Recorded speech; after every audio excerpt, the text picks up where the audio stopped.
Coming up next, the Bookening reads Charlotte's Web.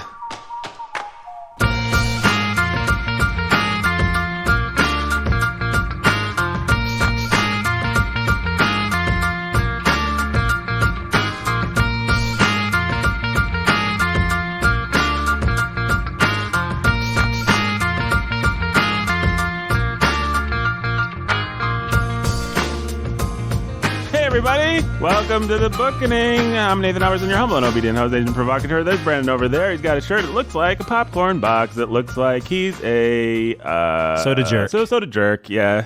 Heavy on the soda, light on the jerk. Strike that, reverse it. Strike that, reverse it. Light on the soda, heavy on the jerk. Light on the soda, heavy on the jerk. Yeah, well, everybody's heard my. That was more in Ready Player One that episode. That was meaner than I thought. It's true. I think I'm getting that reputation, but hey, bring it. I can take it. No, he's over there. He's Brandon Chastain. He's got the coffee. He's wearing the shirt. He's got the roll. His sleeves are rolled up, folks, because he's about to dig in, do some work. I am kind of purple. He's a little bit today, cold. He's purple. So. He wants to destroy half of all life in the known universe because he's into population control. It's a very relatable problem that people have. Yeah. That's a little criticism of the latest Avengers movie, which I just saw last night. I liked Thanos, all right, folks, but I think they wanted it to be more resonant than it was. Let's just say that. I saw Lord Huron live. Yeah, Brandon, how was Lord Huron? Fun. How was his lordship? Yeah, it was great. It was really fun. He sang. If you know Lord Huron, his music is great. I'm right in saying he's a guy. I always think these guys are guys like Bon Iver. I don't think Bon Iver is actually a guy, but I always think he's a guy. Bon Iver's a guy. Oh, he is? Okay. Yeah. Well, he's a band now. Yeah, I mean, it's like Lord Huron. It's a band, but then he was a guy, and now he's a band. Yeah. Is there actually a gentleman that goes around in life that calls himself, that you could be like, hey, Lord Huron, and he would turn his head? Yeah, well, I'm sure the lead singer would, yes. Like Alice Cooper was actually the name of the band, but then people just assumed that the front man was Alice Cooper for so long. Eventually, he just changed his name and accepted the mantle of Alice Cooper. Is it one of those kinds of things? It's certainly the way that Bon Iver was for a while. Mm-hmm. But now... Well, is there a gentleman in the world where I can say, hey, Bone, how you doing? And he'll turn his head? I mean, he might turn his head, but he's very much Justin Vernon, who does 1,000 other projects and is in like 5 or 6 other bands. And Bon Iver is a particular band with a particular style of music that he happens to front and be the genius architect of everything they do. And speaking of genius architects of everything that we do, well, who's the genius architect of everything that Warhorn does? Why, it's Jacob Menzel, the pastor who's a master of reading. False, that's you. Well, yeah, we can share. You share it like a hive mind. We don't have to have a humble off right now. We're both great. And then I want to humble off right now. Charlotte's Web, fellas. We'll do donor shout outs in a little bit. Not everybody likes donor shout outs to come at the beginning. Some people like it to come in the middle. Some people like it to come in the end. So we like to switch things up. So that's what we'll do. We'll get to donor shout outs a little bit. But right now, what's that sound? Oh, it's an airplane going over. Oh, look at that airplane. Oh, it's nice. Look at that airplane, Brandon.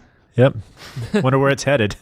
Maybe up to Maine. Maybe up to Maine. To visit Evie White's homestead. To visit Evie White's home. That's probably it. This is quality stuff here.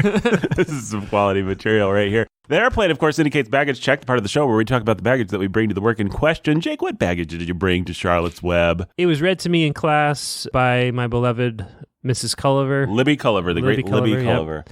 And I remember enjoying it and enjoying the movie as a kid. Have you seen the animated thing from the 70s? That's what I was talking about, yeah. But yeah, I enjoyed it. And then I guess the only other baggage I could bring is that it took me a long time to realize that the White of Shrunken White was the same E.B. White that wrote Charlotte's Web, and to put those two very different personages, the New Yorker essayist who was a master of style together with the children's author. But much like a delicious Nabisco Oreo cookie, you put those two things together. Yeah, and it's extra delicious. It's extra delicious. Yeah. When you put 2 Nabisco cookies together? No, I don't know. It wasn't a very good metaphor. Or when you put it with milk. It's like a Nabisco cookie with milk. Well, what I was thinking more of was an Oreo. And in my mind, I'll just explain what went on in my head. In my head, the Charlotte's Web was the white creamy filling, and the chocolate stuff cookie was Shrunken White.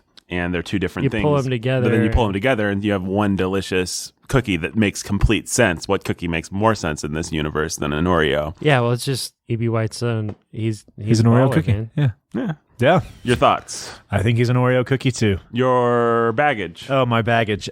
We actually have heard my baggage before. People can go back and listen to the 5 books that shaped us as a child. Yeah, everyone's favorite episode. Yeah. We had Charlotte's Web on there. So my mom read this book to us multiple times growing up. It was one of her favorites that her parents had read to her. So it was a long tradition in the Chastain, Scarborough homes of reading Charlotte's Web. I credit this book with an early love of storytelling. Really? Yeah. So this is an important book. Yeah, this is really an important book in my life. So a formative book. Thank you, Mom, for reading this to us. Thanks, and Brandon's for reading mom. to us in general. She was good about that. If it wasn't for Brandon's mom and for E.B. White, we probably wouldn't be doing this show right now. Yeah. So I'm with Jake. I had no clue that the White of Strunk and White was E.B. White until college, maybe until talking to people here. And somebody pointed out to me, you realize that's the same guy who wrote Charlotte's Web. It's eye-opening. It makes sense. Charlotte's Web is good because it was written by E.B. White, and only E.B. White can write like E.B. White. Yeah, that's for sure. I love the really dumb saying, those who can do and those who can't teach. Yeah. And White's just, I'm sucking at words today. That's okay. He's proof of that. The worst Oreo metaphor of all time. That's like a Brandon metaphor. Yeah, White explodes that saying. He teaches and does. You take Strunk and White. Behind that book, you have somebody who's not a hypothetical good writer who's laying down rules for something he can't pull off or something he can't model for you. He's a genuinely great writer and editor. Lo and behold, a lot of my best teachers, when I would actually go and read their stuff, were also really good writers and really good thinkers. So it's kind of that's a junk phrase. Often people who can do something really well know how to do it really well, and so therefore they can teach how to do it really well. I know what people are getting at with that phrase. I think there's such a thing as I know this is off topic. I think there is such a thing as someone who's just a born communicator. Yes. And that's really their gift. And their gift is communicating love and passion, if I'm allowed to use that word, and just general understanding of any given topic. Sure. So it is possible that someone just loves Shakespeare and their real gift is communicating what's great about something than actually doing it. There's also such a thing as a savant who happens to be really naturally good at something and maybe not understand why. Yeah, absolutely. There's true. Certainly many an artist that's one of the things I liked about Ishiguro was that he wasn't that. He's he's maybe one of the most articulate writers I've ever heard go on record just talking about his own craft. It was just nice to see him in an interview be so articulate. And E.B. White's very similar. Mm-hmm. He kind of is like Ishiguro. Yes. There are a lot of similarities. But although E.B. White said the most famous thing that stops people from ever analyzing comedy, which is, he said, the famous frog metaphor. Analyzing comedy is like dissecting a frog. You can do it, but the thing dies in the process. Yeah. Just stopped generations of people from trying to figure out what makes certain things work about jokes and stuff like that. And there is certain truth to that. I don't know if we talked about it in our style episode, but there is just a certain, like an instinct to it. Yeah, there's just a je ne sais you can't quoi. teach, but that's why we encourage people to go and read really good writers, because you can pick up on it, even though they may not be able to pinpoint exactly what's going on. Like I've been listening to a lot of John Donne's sonnets. If you actually try to stop and figure out, okay, why does the Death Be Not Proud sonnet work? It starts to fall apart, but then when you listen to it, it's really powerful. It works, yeah. The best essay on this is written by Mr. White. It appears at the end of Elements of Style. He tries to pinpoint what makes great style, and he ends up saying, I think he calls it a mystery story, thinly disguised, or something like that. He just says, who knows why certain combinations of words just explode in your mind and others don't. And then he does the famous thing where he takes These Are the Times That Try Men's Souls, and he rearranges it and says, these are trying times soul-wise. He says, okay, that's silly, but why? Like, what? Why is the one better and the one worse? And it just is. It just is, yeah. It's the music to it. Iambic pentameter. Pentameter, yeah. Yeah, you can throw all kinds of theories at it. You can throw theories and see what sticks, but in the end, it works. Yeah, there's just magic. It's just magic. Like C.S. Lewis says in Shadowlands. Magic. It's magic. But we got a lot of traction out of that one. One word quote. Do it. I guess the rest of my baggage is I've read this now twice to my kids. They love it. Every time I read it, they eat it up. So it's just carrying on the tradition. Hopefully it'll inspire them to... I guess we better ask Jake, did you read it to your children? I did read it to my kids. And? They loved it. They never wanted me to stop, and they kept asking for it until we blazed through it. And they all cried. Mm-hmm. So... Yep, there was a lot of crying. Actually, the first night I was gone, and so Anna read, but they read like 60 pages. Wow. That's like half and the book, right? Yeah. Yeah. It's amazing that the kids, they rarely love a story that I much. was gone, Amanda had to fight hard. She wanted to read it. Yeah. She wanted to read it to the kids. The kids really wanted her to read it, and she saved it for me, which I was really grateful for. But I definitely understand the struggle. And because we like beating dead horses here, I will say that my kids did not feel that way towards A.A. Milne. Yeah. Well, let's talk a little bookening bag. We'll get to Nathan's baggage in a second. Let's talk bookening baggage. We've done So year one we did Jungle Book. How'd your kids feel about Jungle Book? If memory serves, they didn't really seem to care too much about Jungle Book, but they were excited for me to be reading a book to them, and so they wanted me to read. Starved for affection. Yes, exactly. Desperate for any... We had already read Daddy's paying attention to us. and it was a nice contrast to see. I mean, so it was Kipling, but to see the difference in their enthusiasm for the Just So stories and the Jungle Book was pretty stark. If I may, the way I remember it is that Ricky Tikki Tavi was in fact a that's hit. what I was going to say. Oh, yeah. They loved Ricky Tikki Tavi. They ate up Ricky Tikki Tavi. It has some similarities to this, but my kids were the same. They were indifferent towards the rest. And then except maybe the story about the elephants and going to the mysterious elephant. Yeah, I think that one. They kind of liked that I one. was thinking the same thing. But then there's that super boring one about the mating habits of seals, and yes, and the Mowgli stories just aren't as good as you want them to be. Sorry. No. They're not as crisp and clean as E.B. White. No. There's a way that the style actually gets in the way with Kipling that the style doesn't get in the way with E.B. White, and that's one thing that I've noticed. I mean, I liked Charlotte's Web so much that on Elliot's recommendation, my son, I went and I read Stuart Little, and it was great. And so then I read The Trumpet of the Swan, too, and it was great. Okay. So I've not read Peter's either one. those and loves them. Yeah. So now I've read... I guess this is becoming habit for me. You just read the author's entire oeuvre? I read their entire oeuvre. Oh, boy. It's going to be fun when we get to Shakespeare month. I know. Right? Well, he's already done that. They're going to bring the context, baby. Yeah. Okay, and then year two came the famous controversy of old Winnie the Pooh, a very famous bookening episode, or infamous perhaps, depending on your point of view. Your kids felt how about Winnie the Pooh, gentlemen? They were just really indifferent to... If I was going to pick it up and read it, they were going to be interested and they would laugh, whether they understood what they were laughing at or not. But they were never excited about it. They were never asking for it. There were other books that we had been reading they would have rather me go back to, including like Howard Pyle's King Arthur. And this was because you did a terrible job reading and didn't bring it to life? Yeah, I really just don't know how to read. You don't know how to read it. Yeah, I don't know how to read to children. I don't know how to read in a way that engages my own children. That's probably a fair judgment to make. Mm-hmm. Well, it's certainly a judgment that one can make. One could. That's what I was going to say, but then I decided not to. But you got there first, so I think I read it with vitality, and the kids they were okay with it. They thought it was funny, but they weren't anxious for it like they were with Charlotte's Web. So Charlotte's Web was markedly different than either one of those two other examples that have come up in bookening history, it sounds like. Yeah. You guys as kids were like, read us more Charlotte's Web. Yeah, they just did not want me to put it down. We normally read before bedtime, but it got to the point where they're asking at dinner, like, hey, Dad, would you hurry up and finish and go grab Charlotte's Web while we finish dinner? Your kids are goody two-shoes, kind of. I never would have done that, I don't think. But it's not. They don't do that. That's the point. That's the point. They're not goody two shoes. Charlotte's Web is just that awesome.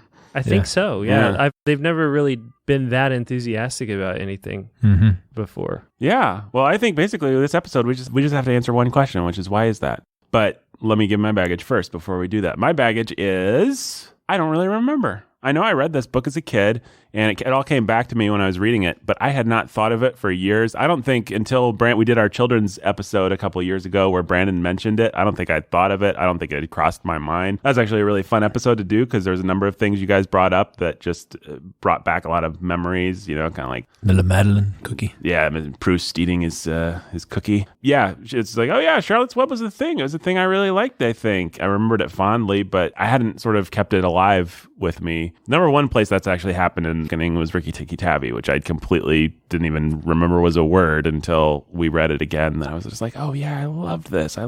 But Charlotte's Web, I remembered it as I read it, and it was really moving and good, and I liked it. I have principally loved E.B. White as an adult through Elements of Style, which we've talked about a little bit, and I think is a magnificent book. I mean, it's just, I don't know. I feel very weak and inarticulate when I try and talk about Elements of Style because I cannot, having the three of us taught a class one time, And it's really hard to make a young person see how important these principles are. But man, it's like every young guitar player thinking that they're just going to ape Jimi Hendrix without learning the blues. Yep. Right. The fact is, Jimi Hendrix was maybe one of the greatest, most disciplined blues players of all time who actually knew how to break every rule and when to break every rule. But any young idiot doesn't see that. Yeah, the other famous example is Picasso. Apparently, if you look at his early drawings, they're like immaculate, perfect. And so he really learned the craft so that he could break it. When you try and explain that to someone, it's just like, I want you to do wax on, wax off, wax on, wax off. And they're like, this is dumb. I want to do backflips and learn to do kicks and triple punches and stuff. And it's like, no, just take my word for it. Fundamentals, kid. You wax this car, you'll learn better. You'll be a better karate kid. Well, the reason is a lot of what looks like avant-garde stuff is actually just a vehicle to hide the fact that the artist has no talent. Yeah. Yeah, I think I've probably brought this example up multiple times, but I see it in basketball. I've grown up in Indiana, which is a top producer of basketball talent in the country, despite being a small state. And the reason is because Indiana just has a rich tradition of basketball and teaching basketball fundamentals. There are lots of people who grow up watching NBA players do really fancy things. They learn the fancy things, but they don't learn the fundamentals. And so I can still go on a basketball court and, having not played basketball for a couple years, my shot's out of whack, my ball handling skills are out of whack, and I can still hold my own with a whole lot of people simply because one thing I have mastered is the fundamentals of the game. I can't do between my legs spin moves up and under and around, whatever, but I can control the game, and I can hold my own against an opponent. There's nothing flashy about it. Yeah. But that's what real basketball ability is built on, is that foundation. And that's what the glory and the romance of basketball is built on. And that's what I think young people don't understand is if you actually do the fundamentals, it will eventually, with hard work, be glorious. I mean, the way that Shakespeare got to be Shakespeare was by omitting needless words and only keeping to be or not to be. If you actually do... To perhaps, possibly, maybe, to be. No, cross all that out, Bill. If you were to go and watch LeBron James practice by himself, or if you would have gone to watch Michael Jordan practice by himself, or if you go to watch any Major League Baseball practice, you'd be amazed at the fact that 98% of everything they do are the mundane drills and things that you learn as a 5, 6, 7, 8, 10-year-old kid. Yep. And this is what I tell my kids and what I tell the kids that I coach is we practice these fundamental drills. We've practiced them all so that when it comes game time, you don't have to think about them and you can think about other things. You don't have to think about your form or your mechanics when you're pitching. You get to think about location because your mechanics are sound. And that's the kind of thing that young writers just simply won't give themselves to, is the discipline of just really nailing those fundamentals down. Right. But I submit to any young writer who's listening, if you did it, you would actually, it would take hard work and it would be boring and it would take time. But eventually you would, I think, see, as you omitted needless words, as you used strong, concise language, as you did all the things that Strunk and White tell you to do, you would actually begin to see something more beautiful emerge. You'd see the Venus de Milo coming out of your hunk of rock that you're chipping away at. I mean, it's just, there's romance and there's beauty to the fundamentals, and I despair of getting anyone who's too proud to see it, and I think it's sad. It is sad. Probably the most talented artist I've ever known in my life was this guy named Adam Golka. He was a pianist at TCU, and he was brilliant. And one of those guys who's like intimidating. His talent is so huge. And one morning I was at the university early. There was somebody just playing scales over and over again. Yep. And I went in there and it was him. Of course I'm like, wow. Yeah. Of course it was. He was there earlier than everybody else. He was in the practice room and he was just doing his skills. The reason is because he didn't want to lose those fundamentals. So, yeah, you practice the fundamentals so you don't have to think about them. You practice your scales as a musician. And internalize those scales. Yeah, talk about a guy whose life was full of romance and poetry. I mean, he blew everybody away. And everybody wants to just practice the flashy flourishes. Yeah, everybody wants to just be him without the work that goes into it. That's right. But there's no being Michael Jordan. There's no being LeBron James. There's no being your pianist. There's no being E.B. White without just hammering home the fundamentals and getting them so steeped into the core of your being that they just are your default. You've mastered the craft in such a way that the craft has mastered you. You get to think about next level stuff. Yeah, you get to write Charlotte's Web. Right. And Stuart Little, and which, by the way, because of that movie that came out, Stuart Little, Fox movie. Yeah, I thought it was gonna be awful. Stuart Little is completely different. That movie ruined it. So that's good. Stuart Little's worth reading. Cool. And From Under the Swan too, you say? Yeah, they're both really good. And I think it's really charming that the greatest stylist in American letters wrote 3 children's books, and that they're very humble books. Yeah, he wasn't lowering himself to do it. He was just using his awesomeness to write some books that happen to be about topics that children like. Yeah. So let's see. Did I say my baggage? Yes, I said my baggage. We talked about the Bookening's baggage. Okay, what makes this book so great? Why did you guys as kids want to come back to this thing when they couldn't do the same thing with Winnie the Pooh and Jungle Book? Neither of which, you know, Kipling and Milne, no slouches, either one of them. It's kind of hard to say. What was the line from the essay in Elements of Style? Probably the word magical wasn't in it at all. Where he just says good style is a... Can I see your copy real quick? Yeah.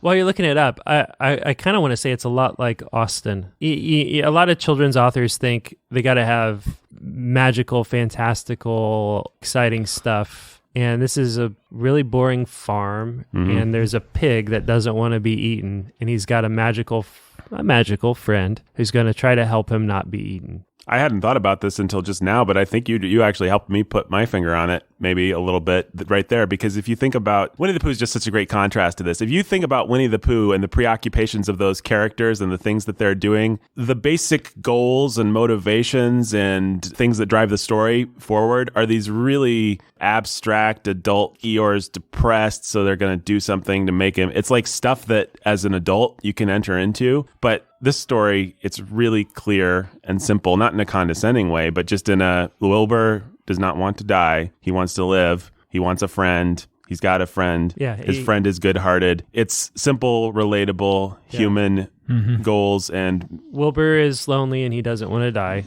Charlotte is his magical friend who comforts him, makes him feel better, and is gonna fight to help him survive. That's the drama. And that's real drama. I mean, Shakespeare could build a play on that just as easily as E.B. White could write that's To Be or Not to Be is actually the story of Charlotte's Web. And we have the relatable protagonist, Fern, who we see it through her eyes. Until she disappears because she becomes unnecessary, and it's a nice, fun joke for the parents. Yeah, it's a good moment. So from the beginning, and it's actually interesting because in the story of Charlotte's Web, this book that I was part of the context, he mentions how at first Fern was not going to be a part of the story. And so he really struggled with figuring out how to make the first part of the book work. And finally he came up with this first chapter idea of her father going to kill the pig and her stopping him, and then Fern came into existence, and that helped solidify the story for him. You'd think it would be simple, but I could imagine being an author and having a real heart. You're going to have these animals that are going to be talking to each other. You need to enter into that. Getting there, I mean, like you see how Milne does it. He gives you a chapter of like, here you come walking down the stairs. You're dumb, and I'm going to tell you stories about your animals. But there, whether we like it or not, you can see what Milne's doing is he's laying the groundwork and trying to do some world building to give you a perspective to see this story through. Same thing here. Yeah, it's great. And it's sweet because the recent movie, the kids watched a part of it, and it's pretty bad. The Dakota Fanning thing? Is it? It's on Netflix or something, right? Yeah. It was. I mean, so seeing it. Like this first chapter, it's very sweet. The dad, he's kind of condescending, but in a sweet, fatherly way to her. Yeah. Just like, he's smiling, and Fern, and he understands. Here's his little girl. She doesn't want to see the animal die, so he's okay. You try to take care of him. In the movie, it's more the daughter has the righteous position against her father, and No.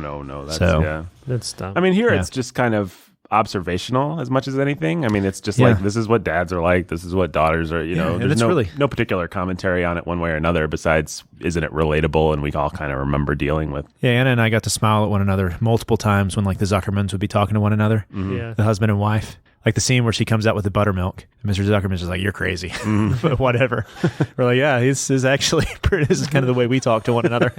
Yeah. So what's the difference between, this podcast might be a little all over the place, but that's okay. We're basically just trying to answer the one question of why does this book work so well? So what is the difference between the condescending, like Milne uses irony and he has all these jokes that only adults will get, and we felt a little bit, and people can go and listen to that episode if they want more of that, but we felt uneasy with it. Here, White does that. I mean, there's all kinds of things that you only get as an adult, and there's all kinds of subtleties and jokes, and just the whole story of Fern's, her maturation, hitting puberty, whatever you want to call it. It's in there, and it's not for kids, and it's meaningful and touching and funny for adults. We don't mind that at all. It's sweet, and we like it. What's the difference? White never does it at the expense of the kids. He does it in service of every reader. So for Milne, the kid's the butt of the joke.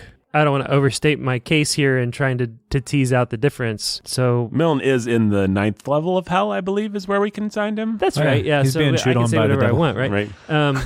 No, Milne's fine. We like Milne. He's a good funny. whipping I love boy those to kind books of use as a contrast here. So yeah, so in Why They Work as college, when you're about college age, is where I think we decided they work best. Silly old bear is actually Christopher Robin. Right. It's like, haha, aren't children stupid? Yeah. Right. Here, let me double talk to you. I'm saying one thing to a kid in a way that the kid is supposed to perceive as being sincere, but I'm not sincere at all, and I'm really just winking and nodding and making fun of the kid. Yeah. And White's totally sincere at all times, and that's the main difference. Kipling totally sincere at all times. Whether or not Jungle Book works as well as just so stories, what you get is a sincerity, a sincere. I actually like kids, and I'm writing to serve kids, not I found a niche and I've something that adults like and think is funny. And insofar as there's a joke or there's a sort of worldly wise attitude, it's bigger picture. It's the joke is on everybody. Life is funny. With human beings are with funny. White? With White, yes. Yeah, well, it's just sincere. I think sincerity really may be the difference. Like, and Kipling could have the sincerity. well, the very best children's books, I should enjoy them. I should enjoy the book, and I should enjoy reading them to my kids. And there should be things in there that are for me.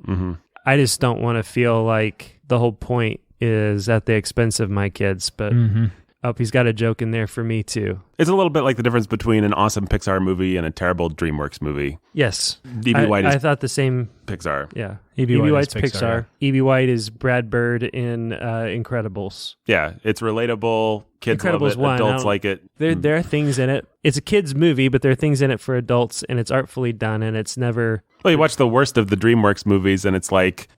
You can tell they don't actually believe in the innocence of childhood. It feels sometimes like they're actively working, like in some of the later Shrek movies and stuff, to just cynically destroy. You like fairy tales? Well, you're an idiot. Yeah, you're an idiot. Let's be jaded about everything. Let's be jaded about everything. Might as well learn sooner or later. Right. And I think what Jake's saying is right. With Milne, I get the sense that he's always trying to justify the fact that he's telling a children's story, but he's still a really good writer. Right. And so that's part of it. He just wants to say, hey guys, I know I'm having to tell a children's story because that's what's making the money. But actually, I'm I'm a good writer. And I'm an amazing stylist. So I could be doing other I'm things. very funny. And he is. He's very funny and very clever and an amazing stylist. But he's lowering himself with a bit of bitterness about it. Yeah. And with White, he doesn't at all. Right. And we know in those two men's lives that Milne was in fact bitter about it in real life. Yeah. He went on to be bitter about it, about being pegged as a children's writer. And I'm White, trying not to read that into their works. Yeah, but it's hard not to. It's hard not to, and I think you pick up on it too. I think it's actually there. And to your test about whether or not I can read his books and still enjoy them, and also have my kids enjoy them. Elliot loves Stuart Little. So people love these books, but yet I was able to read them at night by myself and completely just enjoy them. Well, that's what I think is also a good test, by the way, for a superhero movie. Yeah, no, I think you're right. It should work for kids and be for kids, and also work for adults. It should be a good story, and if it's a good story, adults are going to like it. Yeah, that's right. So Hans Christian Andersen fairy tales are good, and they're enjoyable to read. Yeah, but that little matchstick girl, she gets what's coming to her. That's right. Take that, matchstick girl. You sell all those matches. That sounds Christian Andersen, right? Yeah. That story used to destroy me when I was a kid. Amanda hates that story so it's much. So brutal. She read it out loud to the kids, not knowing what she was getting into. I think she's probably still bitter about that. Oh, I love that. How brutal the story is. Yeah. I actually read it again maybe 1 or 2 Christmases ago, and it was sweeter than I remembered because you have all the sort of sentimental, and you could even maybe say it's a little mawkish, but you have the sentiment of grandma's looking down and she's gone to be with grandma and all this. It's not just a little girl. Christian Anderson is Amanda's not the kind of person that enjoys being surprised into being emotional. Right. Yeah. Oh, she's going to die. Great. Well, she's looking in the windows and all the rich people are eating. And oh, man, that story. And she can't go back home because she'll be beaten if she doesn't sell all the matches. What a great story. I'm the kind of person that enjoys being surprised by, it's the opposite of surprised by joy. Just surprised by agony. By grief. You just made me miserable. Good job, Mr. Author. I didn't expect that. Nathan would write surprised by grief and a joy observed. Joy observed, yeah. What is this thing? This joy keeps going on and on. I can't stop being happy. What's the problem? All right, let me close the loop. This is wrong. This is wrong. Stop. Let me read this thing that people at home have been on the edge of their seat. Like, I hope Nathan doesn't forget to read the thing he was supposed to read. Let me close that loop for us real quick. It's actually in the first paragraph of his approach to style. White says, "Who can confidently say what ignites a certain combination of words, causing them to explode in the mind? Who knows why certain notes in music are capable of stirring the listener deeply, though the same notes slightly rearranged are impotent? These are high mysteries, and this chapter is a mystery story, thinly disguised. There is no satisfactory explanation of style, no infallible guide to good writing, no assurance that a person who thinks clearly will be able to write clearly, no key that unlocks the door, no inflexible rule by which the young writer may shape his course." So that's a great quote, but I don't remember what context I was supposed to read that quote in. I was just not thinking clearly. I think when I referenced it, I was only just trying to find a way to say it's magical, but it's more than style. That's a great quote about style and the magic of style. Well, it does get at a certain... who knows why Charlotte's Web works. That's why I think my comparison to Austen kind of matters, because part of what I was trying to say is there's a lot of really mundane things in here. Farmers kill pigs all the time. Mm-hmm. The setting, a farm, whatever, is pretty mundane, just like Austen, oh, look, they're young people and they're going to try to get married. Nothing actually happens in this book. They go for some walks. Those are the big go for walks, action scenes. They talk. Maybe one ball per book. And then there's interpersonal drama, and then somebody gets married. Mm-hmm. But it still resonates because, one, she's a master storyteller and she's a master craftsman. She taps into those things that everybody can relate to in a way that you don't have to care about carriages and balls, dresses, and whatever else. You can be a dude living in 21st century America and be totally caught up and engaged because she's tapping into universal things. Yeah. And so you have a pig on a farm is going to die, and he's lonely and sad. Mm-hmm. And he's going to artfully tap into these universal things that everyone feels, whether you're an adult or a child. Nobody wants to be alone. Nobody wants to die. He's going to be funny and clever and simple and humble enough in his storytelling that everybody's going to be able to follow along as he tells this story, and everybody's going to be able to feel it as he tells this story. And his style doesn't get in the way of that. It's not about the style. It's not about him. It's not about how. It's about telling a good, sincere story that everybody can relate to and connect with, and drawing characters that everybody can relate to and connect with. When all of that comes together, I don't know what else to say about it except that it's just kind of magical. One thing to say about it is that I think me and Brandon maybe talked a little bit about one of the rules last week where he says use specific concrete language, and he talks about how he pocketed the coin is much stronger than he enjoyed his possessions, his earnings, or whatever. There's a seeming contradiction in that by using these specifics, you can get at something universal better than by approaching something universal in a universal way. In a general way. So if you, for example, the example I'm thinking of is White describes in detail this rope swing that's connected to the barn. Yeah. And he gets at something, I don't want to make too big a thing out of this, but he gets at something about childhood and about the fun games that we play outside and about the risks that you take, motherhood and fatherhood, exhilarating things. Right. Yeah. And that moment in the air where you're swinging. And it's like, I never had a rope thing like that. I had other things, but him describing the one that he no doubt had as a kid. It was there in his barn. Yeah. The way this book opens up is describing the rope swing in his barn. Yeah, there you go. Of course he did. But by being specific, by using something that was specific and resonant to him, he is able to give me an entryway into a universal feeling, and he's able to make me think of all these associations and feel all these feelings that come with all kinds of stuff from my childhood and my history. Yeah, you drill down into something really specific and concrete. You give people that, it works like a parable. People can enter into it. It's not them, it's not maybe their story, but they can enter into it and find the relationships. Yeah. We've all had that thing. It's all of our favorite writers, and we've talked about this before, and we spent, I think, a lot of time talking about it on the Willa Cather episode, where she start trying to write some, and then she had the editor say, no, listen, you just need to write what you know. Tell your own story, and then she just did. These Plains characters from ages gone by suddenly become resonant, and we can enter into their struggle. And we never grew up as immigrants in Nebraska, but you feel like you have now. But you feel like you have, and that's, you tell your own story and understand that your story is in its way universal, just because we all deal with the same things, and trust people's empathy to be able to enter into it. Detail. That's why in poetry, it's that one little image. It's not the idea, it's the image. It's the image. Yeah, we've talked a lot about the two hardest things to teach a writer is to have the ear for the music of the style. He's really good at that. Those combinations of words that he was talking about. Yeah, I mean, it just sounds clean and perfect, and it's hard to teach someone to have that ear. And then it's also hard to teach someone, we've talked about this, it's hard to teach someone to have that instinct for the detail. That one thing. So the rope swing, or what was his name? Henry Fussy with the Ferris wheel. You know, and there's the Ferris wheel. It represents turning and all the wheels and literary history and all that.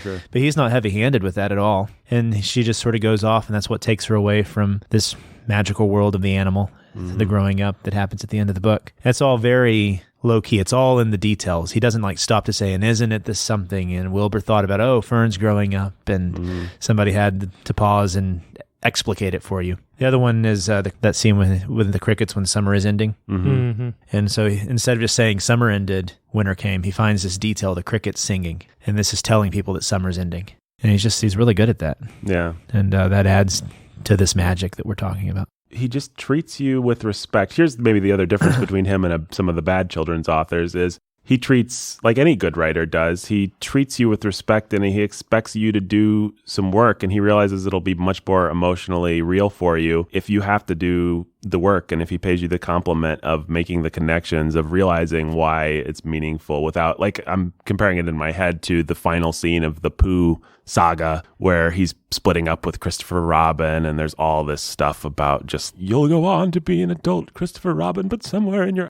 This is sad. Childhood is dying, you know, but the magic will live on in somewhere in your heart. That's all in white, and it's a million times more meaningful because he's not heavy-handed about it. He gives you two, as me and Jake like to say in Warhorn, he gives you 2 and 2, and he lets you make 4. And I think even for kids are smart. Kids have emotional depth. Kids can make those connections. They might not always be able to articulate them as well as an adult can, but in their heart of hearts, they can kind of get it. And when you let them do the emotional math in their heads, it can end up being much more powerful for them than if you just tell them, this part was sad, young man, young lady, you should be sad now. I'm like, okay, thanks, Pops. I guess I'll be sad. And actually, like, one nice thing about The Trumpet of the Swan is that the father swan is actually, he's a little silly, but he's a respectable swan, and he actually is kind of the hero of the book. I don't think that E.B. White has an unhealthy sheen and nostalgia about childhood, like you were saying with A.A. Milne. He gives it its place. He sees the beauty of it, but then Fern grows up and there's not really a sense of sadness there. He's not sentimental about it. Yeah, you don't exactly. Get the sentimental's the word I should have said. He's not sentimental about it. And neither are the Zuckermans, and neither even are Charlotte or Wilbur. Yeah, you get the scene where the father says the kids have to grow up sometime. May as well do it at a fair. And you don't get the impression that any one of these characters would have betrayed, if Fern goes and lives in the city when she marries what's-his-face, she's not going to be betraying the beautiful bucolic farm life. There's just not a chip on the shoulder. There's no kind of bitterness, the bitterness that comes with that kind of forceful nostalgia. Because it can be really nasty. Yeah. What's the Little Prince. Yeah. Oh, Like yuck. it's almost, we've talked about it before. It's almost pedophilic. It's I hate wicked. that. Yeah. Yeah. Sorry. I know there's somebody out there listening that loves The Little Prince, and we're not going to take time to explain why we don't like it, but we'll do an episode. Send us an email. It's disgusting. Because it's the king of these, let's sentimentalize childhood. And it's unhealthy. Yeah. We've talked a lot about the sentimentalization of childhood. Mm-hmm. But yeah, I've noticed E.B. White, he doesn't do that. He sees childhood. He realizes, like I said, the beauty of it, but he doesn't have that unhealthy nostalgia about it. There's nothing especially adorable about Fern or about her brother. They're just kids. They're just normal kids. They're just kids. And Mom's a little concerned about her obsession, and she calls the doc, and the doc's like, "How old is she again? Yeah. What's the name of that kid up the road? You just give it a little time here, and I think she'll grow out of her animal obsession." Henry Fussy, who would have thought? Yeah, I think that little section with the doctor might be my favorite. The doctor rocks. Well, we should talk about the book a little bit, about the characters and stuff. What character did your kids respond? Like, who was the funniest? I don't know. Was Templeton a big hit? Who was a big hit? They love Templeton. Yeah. Templeton was definitely the funniest. I hate spiders, by the way, and it's weird to me that you never think about Charlotte as a disgusting spider. You just think about her. I'm not sure. It boggles my brain, actually, the fact that she's just I'm not sure exactly how these anthropomorphized kind of stories work, because you just kind of accept Charlotte just like she's a human, but you still imagine her as a spider, but I don't bring my arachnophobia to it. Why is that? Why don't you? Yeah. Well, I think it's what you said. He anthropomorphizes her. So he makes her relatable. He makes her a character. So you don't put all the associations of spider that you do, for example, with Shelob in Lord of the Rings. You don't have those associations. You kind of do it first. He does describe her deftly, wrapping up. Yeah. Yeah, he doesn't sentimentalize her. She's a spider. Yeah, he nods to it at the beginning where Wilbur burst out. Yeah, Wilbur says, "What? Man, this is, you're brutal." Mm-hmm. And then later he even pays homage to that with Wilbur saying, "I can't believe I ever thought you were brutal." Right. So he knows that's what he's doing. Mm-hmm.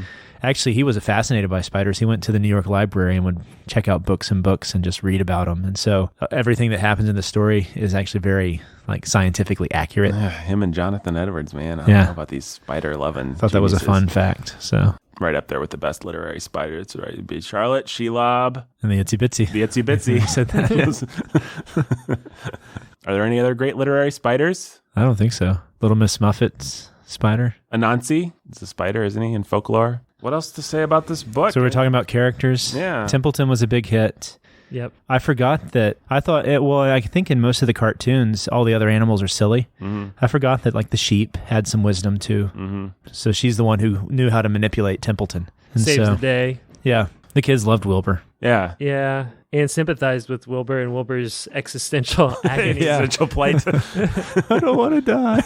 I guess it's not an overly dark. I mean, by the standard of all children's stories of all time, if you compare it to Grimm's or something like that, it's not really all that more dark or existential than most of the great children's stories have been. And not every character has to have redemption. Templeton does not get any redemption. No, becomes more depraved, if anything. Yeah. He gives into his gluttony there. He just is completely a rat. That last picture of Templeton all bloated and... Yeah, where he was the size of a gopher or whatever. Yeah. It's really disgusting. Yeah, that one.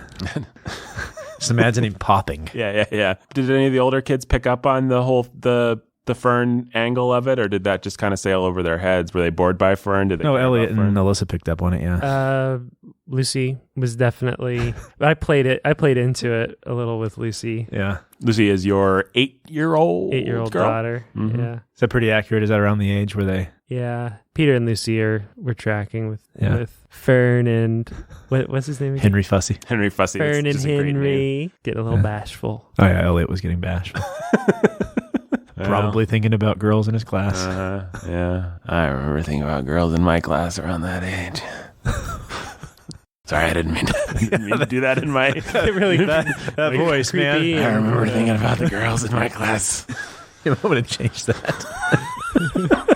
I don't know what else to say. I cried again when Charlotte died. It's so weird. He does it. I had a really hard time getting through reading that out loud. He does it, and it's so much more powerful because it's done so unsentimentally. It's just like, this is how a spider would die. He can't stay to watch her die. She just dies. Like, it's just like, there is something kind of existential about it. Like, Yeah. the universe just didn't care. Charlotte is a spider. This is what spiders do. In fact, And doesn't he say no one saw her die? yeah, it's something Yeah. like that. What's the line? You should just find it. Yeah, here it is. You want me to read the last paragraph? Yeah. She never moved again. So she says goodbye, she whispered. She never moved again. Next day, as the Ferris wheel was being taken apart and the race horses were being loaded into vans and the entertainers were packing up their belongings and driving away in their trailers, Charlotte died. The fairgrounds were soon deserted. The sheds and buildings were empty and forlorn. The infield was littered with bottles and trash. Nobody of the hundreds of people that had visited the fair knew that a gray spider had played the most important part of all. No one was with her when she died. Just like, man. Oh, no. Sorry, Henry. I guess that's the other reason the book's so resonant, because it's just about, Death? well, self-sacrifice. Or Yeah. I don't cry when sad things happen to people in books. I cry when when people are good, actually, I think. Yes, that's right. It's never just pure suffering. Like, reading a story of someone just suffering is not moving. Reading a story of nobility in the face of suffering is intensely moving. Yeah, reading a story of nobility, period. Yeah. As much suffering and sacrifice as you want to add just amps up how moving it is. Yep. Yeah. That's what was missing in Avengers. Yeah. We'll talk about it over on Sound of Sanity. But in fact, we probably already have by the time this comes out. We certainly have. But go over to Sound of Sanity, you can hear our Avengers. But yeah. That's what was missing from it. I'm agreeing at this point, even though I haven't seen it. Well, you've seen it by the time they're listening, probably. So you can just be like, and you will agree. I agree. Yeah. Should people read Charlotte's Web?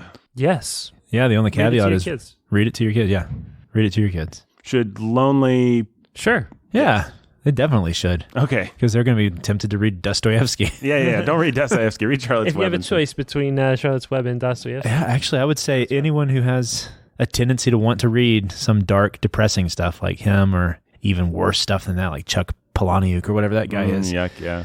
You would do better to go and just read all of E.B. White's these 3 children's stories. Yeah, you want some existentialism. E.B. White does existentialism better than anybody. Read his essay about taking his son to the lake. It has a nice dark kick at the end of it, and so does Charlotte's Web for that matter. But, she dies alone. Yeah, so people should read the great existential writer E.B. White. Maybe that's what the E stands for, existential. That's right.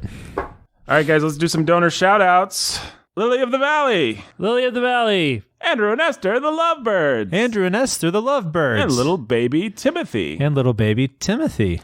The inscrutable Jenny Z. The inscrutable Jenny Z. Robert and Rhonda, the Lovebirds. Robert and Rhonda, the Lovebirds. John and Jill, the Lovebirds, and little baby Max. John and Jill, the Lovebirds, and little baby Max. Now, Brandon, I find great literature to be very transporting, don't you? I do, and Nathan, you're not Andrew.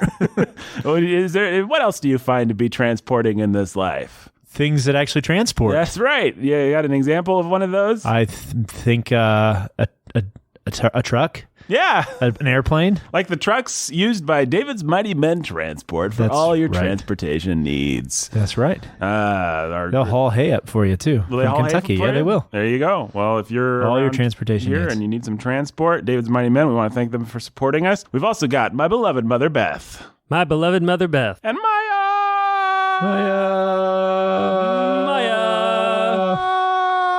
Jay and Katie, the Lovebirds, who are cold and love cheese. Jay and Katie, the Lovebirds, who are cold and love cheese. Benny T and Danny T, the Lovebirds. Benny Tiberius. Benny T and Danny T, the Lovebirds. Nathan, not me. Dana T. Nathan, not Nathan. Eric and Catherine, the Lovebirds. Eric and Catherine, the Lovebirds. Professor and Mrs. X, the Lovebirds. Hey. Professor and Mrs. X, the Lovebirds. All right, guys. Well, there's a lot of donors. Yeah, a lot of donors. People love the Bookening. What can we say? It's a hit. It's a hit. Hey, if you want to be a Bookening donor, we're going straight into the credits. The music's playing now. I bet that wouldn't at all surprise me. Didn't even have that thing where somebody says something witty and then the music hits. It's just kind of faded in. No wit today. So yeah, no wit. We don't need wit. We're not. What are we, Milne? We're E.B. White. We just tell it like it is. We're all gonna go die in a corner alone. So if you want to support the Bookening, go to www.patreon.com/thebookening. You can also follow us on all the socials. I'll tell you who has amazing Instagram stories. The pastor who's a master of reading himself, Jacob. mental. Sometimes you'll see me appear on them, for crying out loud. Been working on my Instagram game. He's been working on his Instagram, not just working on it, but succeeding on his Instagram game, my friends. You will love his stories. And after 24 hours, much like Charlotte, they will be gone forever. But their children will live on because he'll just keep making more of them. And some of them, it's a metaphor. Brandon Chastain, of course, was here doing stuff. He's a man. We like him. So was Jake. So was Nathan. Those are the principal people involved in producing this fine show for you. Yeah. Thanks for listening, everybody. Bye. Right on.